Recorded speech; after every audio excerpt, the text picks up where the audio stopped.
जय हिंद, नमस्कार साथियों। स्वागत करते हैं आप सभी का आपके अपने platform YouTube English with Ajay के अंदर। और आशा करता हूं कि आप सब स्वस्थ होंगे, मस्त होंगे, आपके घर वाले भी एकदम स्वस्थ होंगे। एक नई ऊर्जा के साथ नए सेशन के साथ अपन शुरुआत कर रहे हैं आज फ्यूचर टेंस की। उससे पहले आपसे बता दूं मैं आपको, बार बेटा लाडू मेथीकार गोंदकार गोलाकार मोगर का खाकार यान देख लो नहीं, ध्यान कर रहा हो मुंडा, कर रहा हो तो करो, खाओ पियो, लेकिन पढ़ो, पढ़ना तो है ही आपको।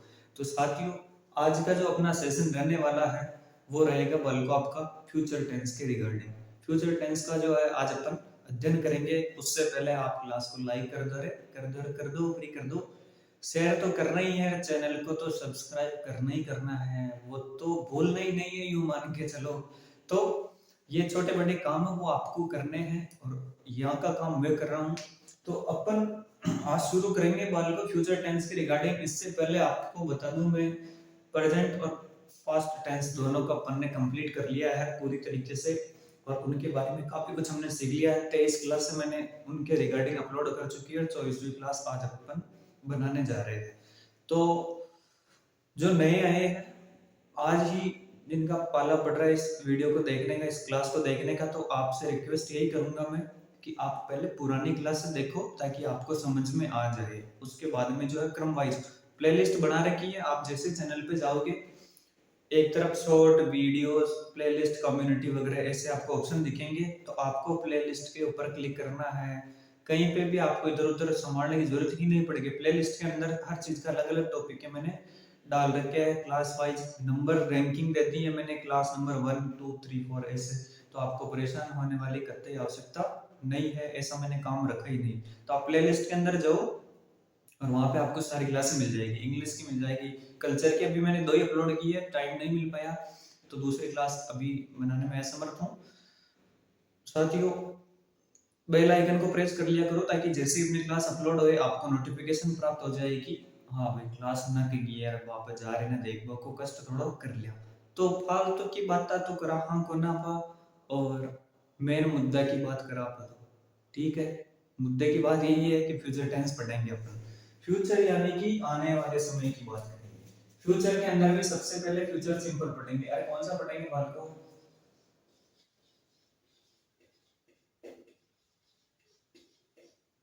फ्यूचर सिंपल, ठीक है। वही सिंपल, कंटिन्यूस, परफेक्ट और परफेक्ट कंटिन्यूस, 4 टाइप है, लेकिन अपन पहले पढ़ेंगे कौन सा? फ्यूचर सिंपल पढ़ेंगे बालकों। कौन सा पढ़ेंगे? Future simple. पहचान बता देता हूं मैं। वाक्य के अंत में गा गे गी आएगा। अरे क्या आएगा? गा गे गी। गा गे गी कैसे? मैं गांव जाऊंगा, वह मुंबई से आएगी, वह किताबें लिखेगा, वह गणित पढ़ेगा। हम फ्यूचर सिंपल टेंस पढ़ेंगे। आने वाले समय में कोई भी काम होगा, वो फ्यूचर का मतलब ही भविष्य होता है। क्या होता है? आने वाला समय या भविष्य काल जिसको हम बोलते हैं। तो फ्यूचर सिंपल टेंस की गागेगी हिंदी वाक्यों की पहचान है। बात आती है बालकों इसकी हेल्पिंग वर्ब की। सबसे पहले हिंदी वाक्यों की पहचान पढ़ ली कि भाई कैसे क्या होते हैं, तो मैंने बता दिया, तो और लिख देता हूं मैं। हम लिखो गा गे गी हिंदी वाक्यों के अंत में आते हैं। ठीक है, अब अपन इसकी पढ़ लेते हैं थोड़ी हेल्पिंग वर्ब। प्रत्येक टेंस की हेल्पिंग वर्ब मैंने बताया था आपको, याद होना आपको जरूरी है, ध्यान में होना जरूरी है। तो इसकी जो हेल्पिंग वर्ब क्या होती है वाल को? एच वी यानी हेल्पिंग वर्ब होती है विल और शेल। अरे क्या होती है वाल को? विल और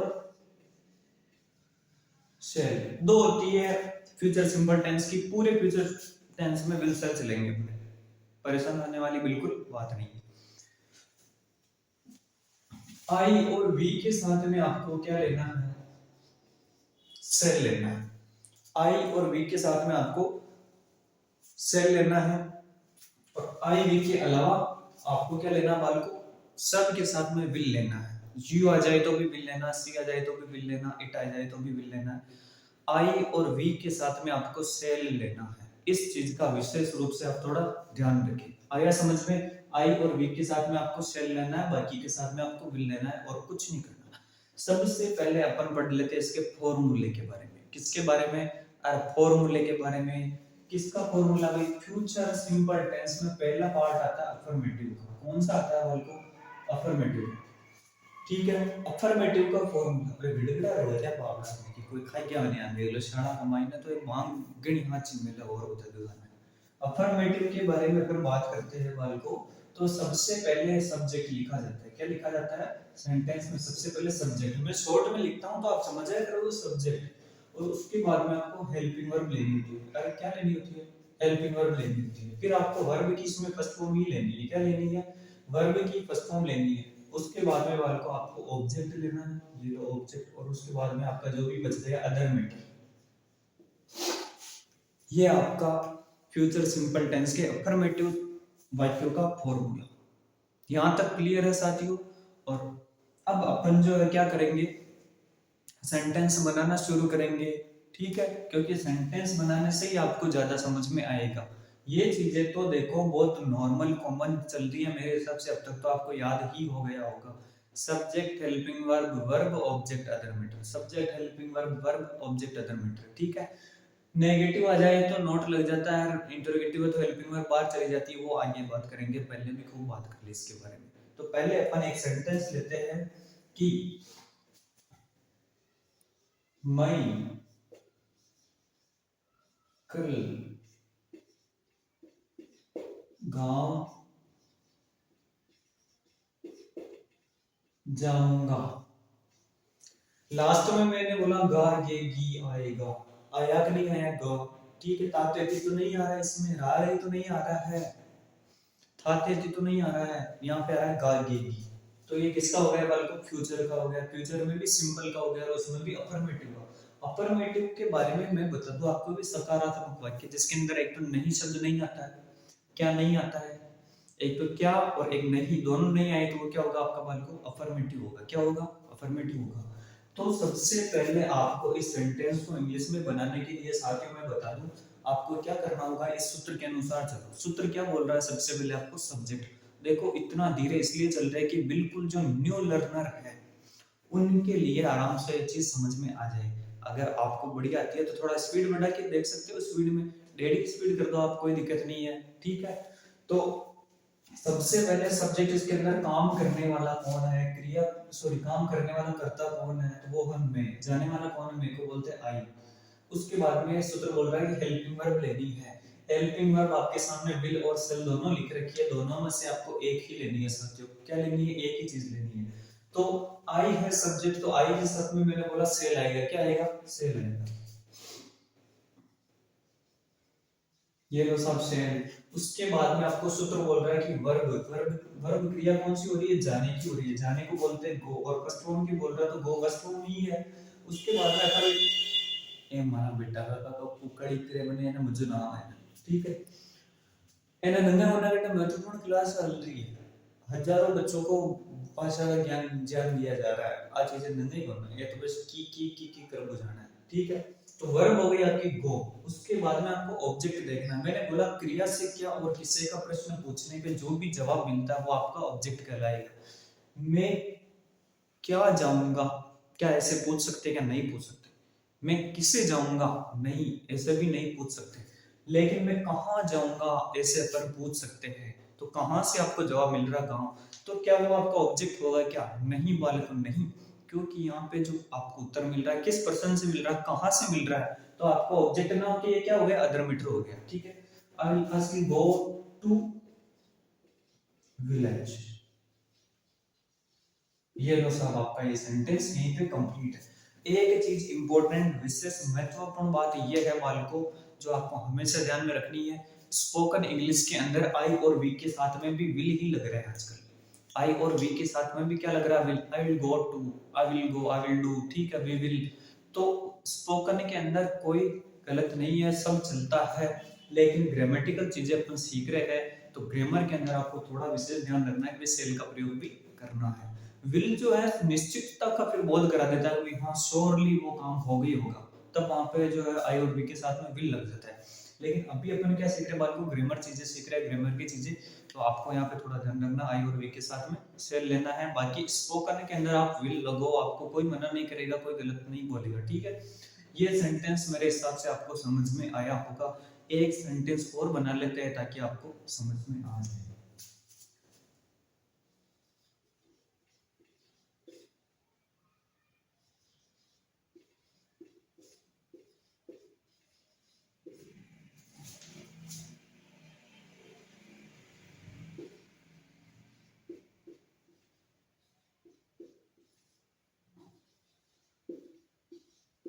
पर मोए मोए क्या होता है बालको?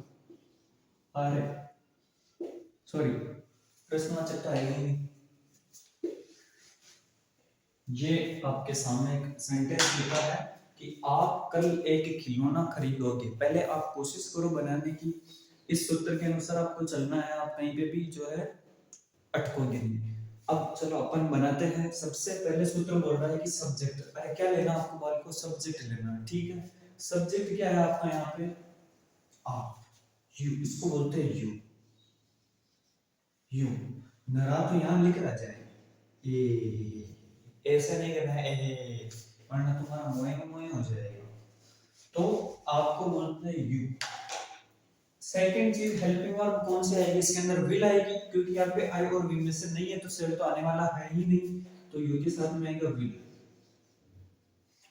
वर्ब क्रिया कौन सी? खरीदने की हो रही है। अरे क्रिया कौन सी हो रही है? खरीदने की हो रही है, ठीक है। इसको बोलते हैं परचेस। बाई भी कर सकते हो आप, बाई, परचेस, दोनों में से कुछ भी लिख सकते हो, दोनों करेक्ट है। आया समझ में? फर्स्ट फॉर्म के बोला तो दोनों फर्स्ट फॉर्म में ही है। अरे दो या एक लिखनी हो, हाँ लिख लो आप अपनी जानकारी के लिए ऑब्लिक लगा के।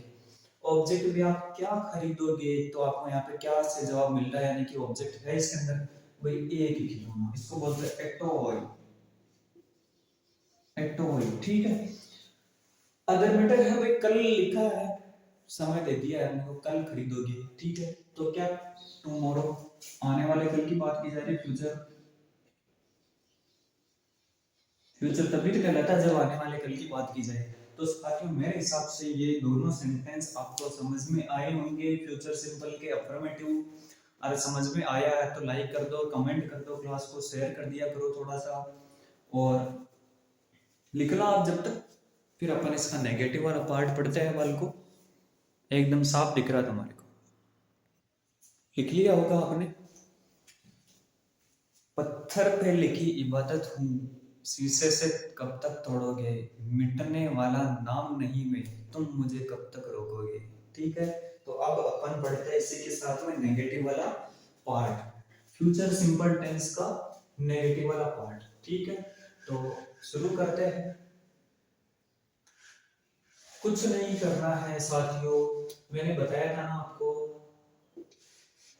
नोट लगा दिए। हेल्पिंग वर्ब के बाद में नोट लगा दो, आपका नेगेटिव हो जाएगा। फिर भी मैं आपको जो है सूत्र लिखा देता हूँ। सबसे पहले सब्जेक्ट लो, अपन पढ़ रहे हैं नेगेटिव, ये भी लिख लेते हैं। फ्यूचर सिंपल का नेगेटिव, सबसे पहले आपको सब्जेक्ट लिखना है, हेल्पिंग वर्ब लिखनी है, और फिर आपको नोट लगा देना थर्ड नंबर पे। वही वर्ब की फर्स्ट फॉर्म ऑब्जेक्ट, और अदर मैटर कहलाएगा आपका लास्ट में। मैं कल गांव नहीं जाऊंगा, ये सेंटेंस लिखा हुआ है आपके सामने। सबसे पहले सब्जेक्ट आई, मैं, हेल्पिंग वर्ब आई के साथ में क्या आता है? शेल आता है। शेल, एक मिनट, साफ दिख रहा है ना आपको? बिल्कुल, शेल लगा दिया। नोट थर्ड नंबर पे नेगेटिव है तो नोट लगा दिया। वर्ब क्रिया कौन सी इसके अंदर? जाने की, ये बोलते हैं गो, फर्स्ट फॉर्म, ठीक है। ऑब्जेक्ट है ही नहीं, अदर मैटर है। टू, कहां, तो विलेज।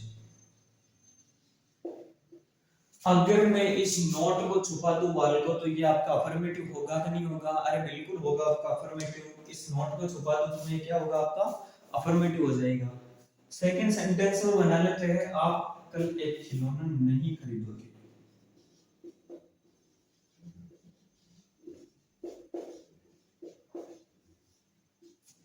सबसे पहले आपको सब्जेक्ट लिखना है, ठीक है। सब्जेक्ट कौन है? आप, यू। हेल्पिंग वर्ब कौन सी आएगी, के साथ में विल आएगी। और थर्ड नंबर पे नॉट, क्योंकि नेगेटिव पढ़ रहे हैं, नॉट वर्ब खरीदना, वही परचेज या बाई कर दो। क्या, एक खिलौना, एक टॉय। कल को लिख दो अदर मीटर में। ये लो साहब, ये भी आपका सेंटेंस कंप्लीट है। अरे कुछ भी नया नहीं आया इसके अंदर। नोट, केवल नोट नहीं आया। पर कौन से नंबर पे आया, तीसरे नंबर पे नोट आया। नेगेटिव हमेशा थर्ड नंबर पे नोट आता है। अगर मैं इस नोट को निकाल दूं तो वाल को ये आपका अफर्मेटिव हो जाएगा। अरे कौन सा हो जाएगा, अफर्मेटिव हो जाएगा। तो इस चीज का विशेष रूप से थोड़ा ध्यान रखें कि भाई नेगेटिव बनाना है तो थर्ड नंबर पे नोट लगा दो। कोई भी इसमें बड़ी बात नहीं है। अरे समझ में आया होगा, ज्यादा समय खराब नहीं करेंगे, अपन आगे पढ़ेंगे इंटरोगेटिव। अरे कौन सा पढ़ेंगे इंटरोगेटिव, आप पहले इसको उतार लो, फिर अब अपन पढ़ते हैं इसका इंटरोगेटिव। ठीक है, लिख लिया होगा आपने, मिटा दो क्या रहेगी। सब्सक्राइब शेयर करो, पूरी क्लास को पता चले, बच्चों को फायदा मिलना चाहिए कि फालतू नहीं नेट करके आप घर बैठे भी डेफिनेटली सीख सकते हो, कोई दिक्कत नहीं है इसके अंदर। और इस तरीके से सिखा रहा हूँ, समय लगेगा आपको लेकिन आप डेफिनेटली सीख जाओगे। बस प्रैक्टिस करनी होगी, you will have to practice, otherwise you can't learn anything. Okay, everything depends on practice, only on practice, so do practice more than more। अपन पढ़ेंगे interrogative. which type are we reading now, interrogative। okay, getting my language, what I want to say you, now we are going to read regarding interrogative sentences of future simple tense। so all of us we will have to learn the formula of interrogative sentences। so in formula all of us we will have to write helping verb, have written helping verb, then subject, then first form of the verb। okay, in future simple tense you will have to use first form of verb, then write object, and at last we will have to write other matter of sentences। now we should write a Hindi sentence, and that sentence will be translated in English according to a formula। आकई जाड़ बोली समझ में ना आई, बता दो ना बे, समझ में ना आई तो मैं कहा के लाऊं रट। इंटरोगेटिव सेंटेंस पढ़ रहे हैं साथियों, फ्यूचर सिंपल टेंस को इंटरोगेटिव। हमारा बेटा का कि अंग्रेजी गाने की चीज है। फ्यूचर सिंपल टेंस इंटरोगेटिव, सबसे पहले आपको हेल्पिंग वर्ब लिखनी है, सब्जेक्ट लिखना है, वर्ब की फर्स्ट फॉर्म लिखनी है, और ऑब्जेक्ट लिखना है, और अदर मैटर लास्ट में प्रश्नवाचक चिन्ह लगा लेना है। अब अपन एक हिंदी का वाक्य लेते हैं और उसको इस फॉर्मूले के अकॉर्डिंग क्या करेंगे, इंग्लिश में ट्रांसलेट करेंगे। Okay guys, I am going to write Hindi sentence, so just focus on whiteboard। blackboard नहीं है, ये whiteboard है। क्या मैं अंग्रेजी बोलूंगा?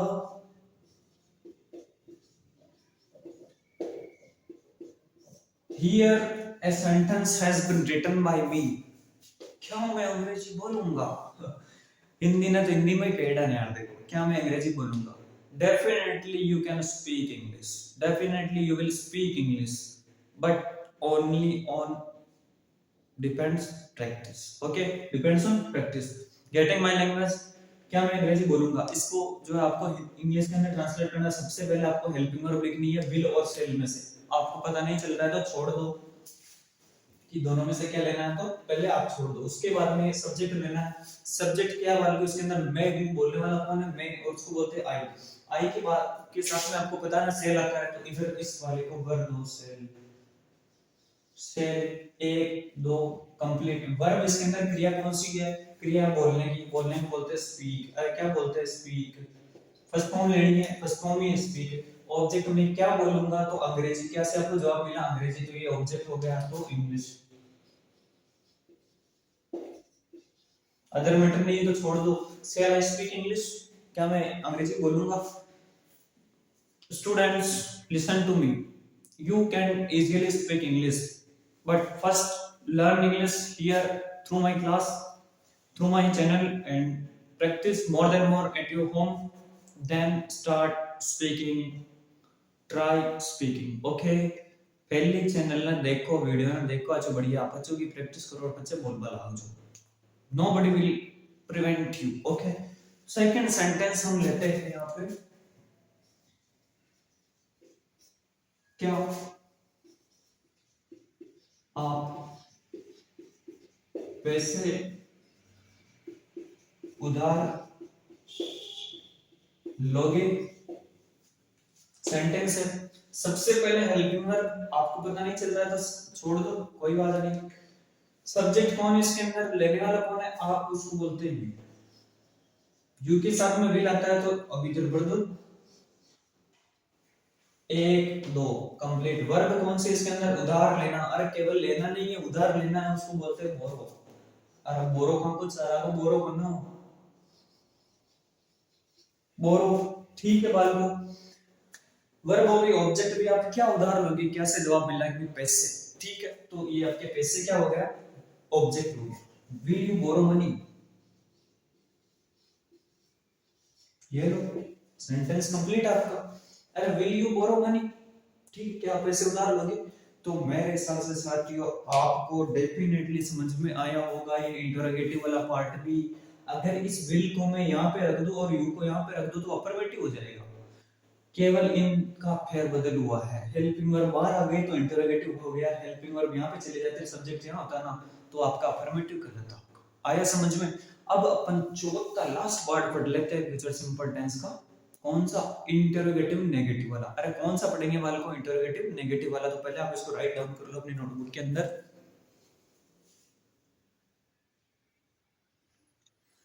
Okay guys, I hope you will have written.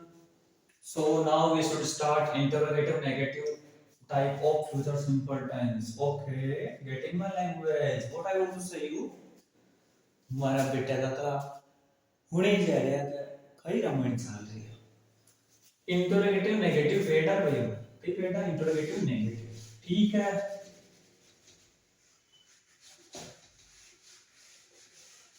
अच्छा ताजा बगान बढ़िया लिखा,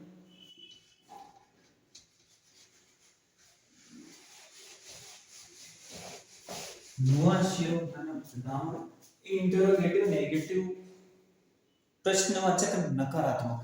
प्रश्नवाचक का मतलब हेल्पिंग वर्ब बाहर लिख रखी है, सब्जेक्ट आ गया नॉट, आपको तीसरे नंबर पे लेना है, फिर आपको वर्ब की फर्स्ट फॉर्म लेनी है और ऑब्जेक्ट लेना है और अदर मैटर लेना है और ये लो सा प्रश्नवाचक का चिन्ह लगा दिया।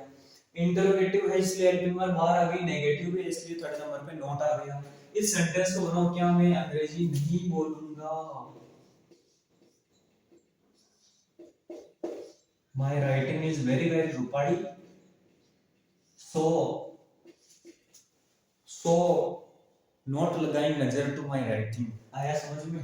देखो क्या मैं अंग्रेजी नहीं बोलूंगा, वो जस्ट फॉर किडिंग, मजाक के लिए था, थोड़ा ध्यान रखिए। क्या मैं अंग्रेजी नहीं बोलूंगा, क्या भी आ रहा है और नहीं भी आ रहा है। सबसे पहले हेल्पिंग वर्ब विल और सेल में से लेनी, आपको पता नहीं चल रहा तो छोड़ दो, कोई बात नहीं। सब्जेक्ट कौन है इसके अंदर, कर्ता कौन है, आई है। मैंने बोला आई आता तो आई के साथ में क्या था, सेल आता है। ये दोस्तों अब इसको भर दो, एक दो तीसरे नंबर में not, shall I not. Verb बोलना, फर्स्ट फॉर्म क्या, अंग्रेजी, तो क्या से जवाब मिला, इंग्लिश, तो ऑब्जेक्ट हो गया। ये लो साहब कंप्लीट आपका sentence. Shall I not speak English? बस इंटरोगेटिव नेगेटिव प्रश्नवाचक नकारात्मक वाक्य। सेकंड क्या, आप ऐसे उदाहरण नहीं लोगे।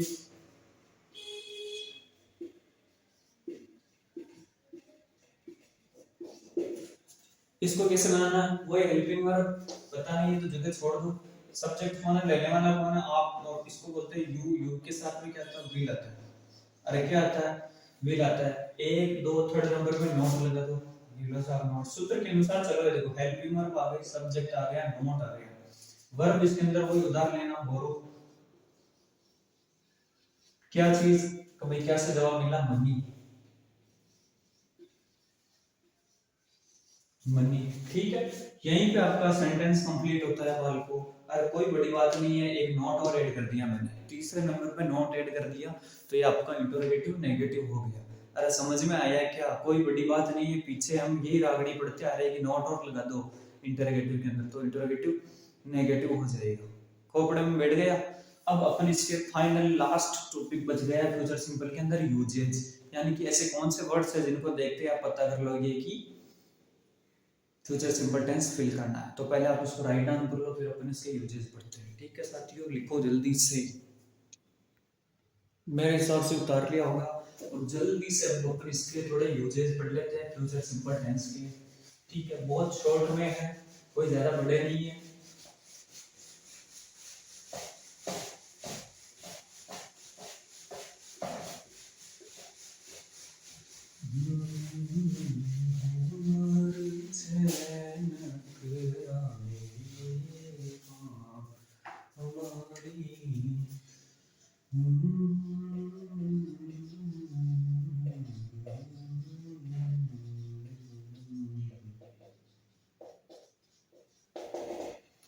फ्यूचर सिंपल टेंस के यूज, ठीक है। सबसे पहले आता है नेक्स्ट डे, सॉरी पहले लिखा आप टुमारो,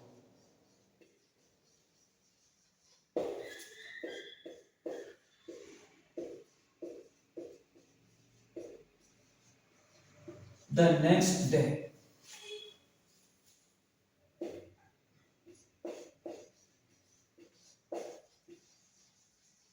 द फॉलोइंग डे,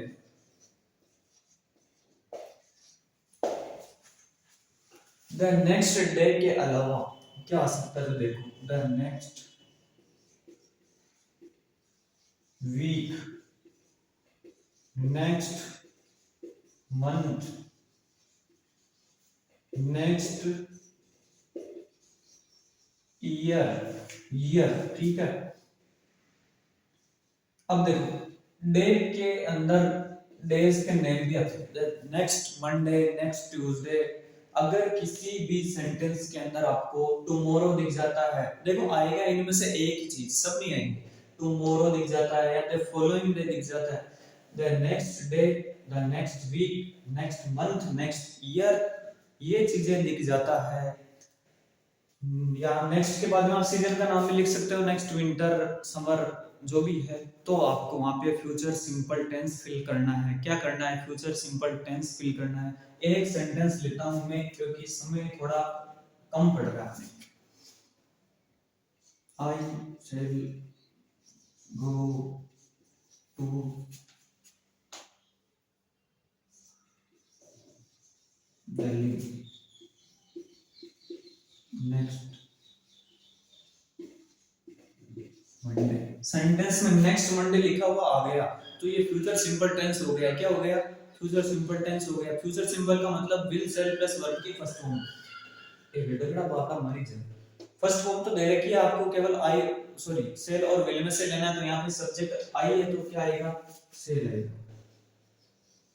ऐसे बढ़ना होता है, इन चीजें को याद करनी पड़ती है, इन चीजों को, ठीक है साथियों। मेरे हिसाब से आज का सेशन आपको समझ में आया होगा, और इसके बारे में विस्तृत चर्चा अपन जब सब्जेक्ट वर्ब एग्रीमेंट के नियम भी पढ़ेंगे ना अलग, तो उनके अंदर और बढ़िया करेंगे। और एक यहाँ इसका प्रयोग होता है आपका कंडीशनल सेंटेंस पढ़ते हैं, शर्तवाचक वाक्य, अगर तुम आओगे तो मैं ये करूंगा, ठीक है, अगर तुम आते हो तो मैं ये करूंगा। ऐसे जब कंडीशनल सेंटेंस बोलते हैं, इन चीजों को अपन पढ़ेंगे, तब इसके बारे में विस्तार से चर्चा करेंगे साथियों। मेरे हिसाब से समझ में आएगा। बने रहने के लिए बहुत बहुत धन्यवाद। चैनल को लाइक, सब्सक्राइब, शेयर कर दो बस, और कुछ भी। थैंक यू सो मच, मिलते हैं अगले सेशन के अंदर बहुत जल्दी से।